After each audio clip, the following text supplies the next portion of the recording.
Hi, I'm Derek. And I'm Sarah, and We're the Atypical Hustlers. We are real estate investors that also have several other side hustles. Today we are going to discuss different actions you can take to get a tenant in your rental property. Before we go much further, we would like to disclose the links for some landlord resources that we use. They will be found below in the description box.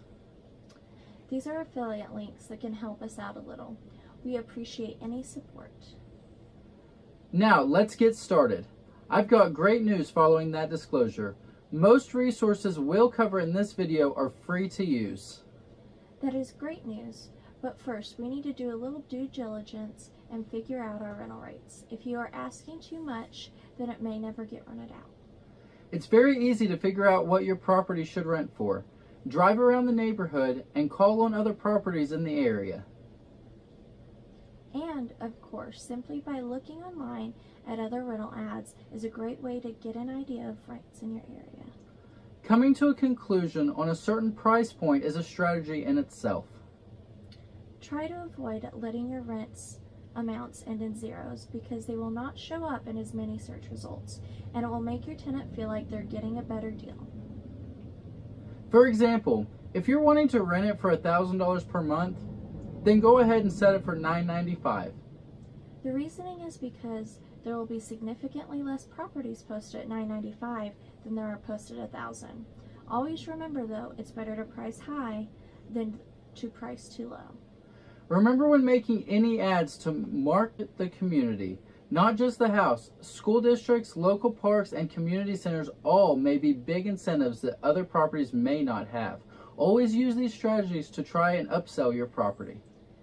You can also help market your rentals at community events by handing out flyers. You can also post these flyers on bulletin boards in local businesses. One of our favorite resources is postlets.com. This is free and gets your property on the map, literally. It's very easy to sign up. No payment method is required, which we all know is the most important thing.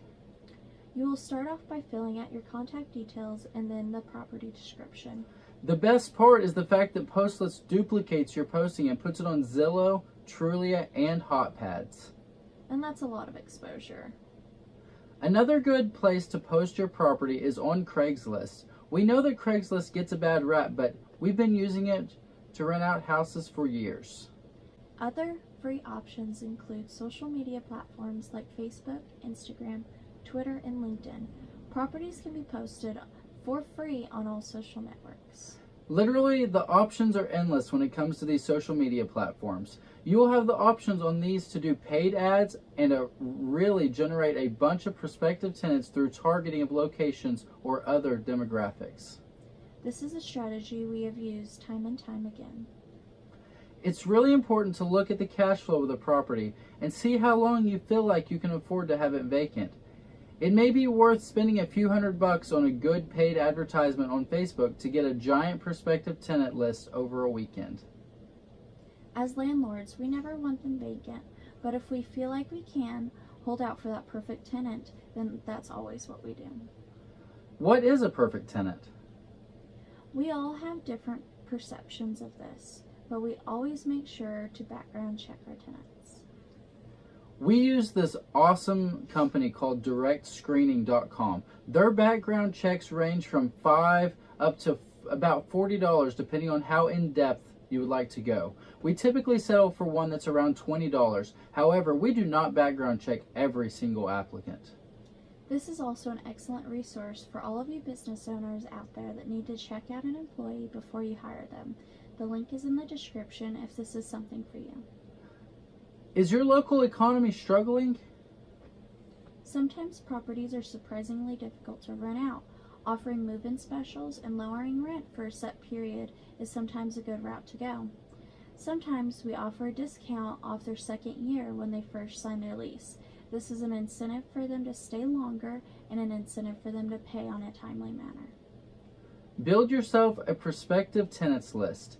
That way, when your house comes up vacant without notice, you can go down your call list and find someone to occupy it. I bet you're wondering, how do we do that? It's actually very simple. You can build it from your ads from previous times that it was vacant, or if you're new to the game, there's other options as well. you can go to your local city office and ask to be put onto the landlord list. Most towns have this list. The residents will get a hold of you and you can build this list. Don't forget to put a for rent sign out in the yard. Once you come to a conclusion on a tenant, treat them like family if you feel like you can. Buy them a housewarming gift. This is frowned upon by some, but you can just use your best judgment and see if it's necessary. These are some of the things that we do. Let us know in the comments what kind of strategies you may have. Please check out our website. That way you can find this entire blog in more detail. The link is in the description. If you like us, then don't forget to subscribe. Smash that like button and hit the bell. That way you'll be notified when we post our next video. You can also find the links to some of our other social media networks, including Facebook, down in the description. Thank you for joining us, and until next time, we are the Atypical Hustlers. Bye.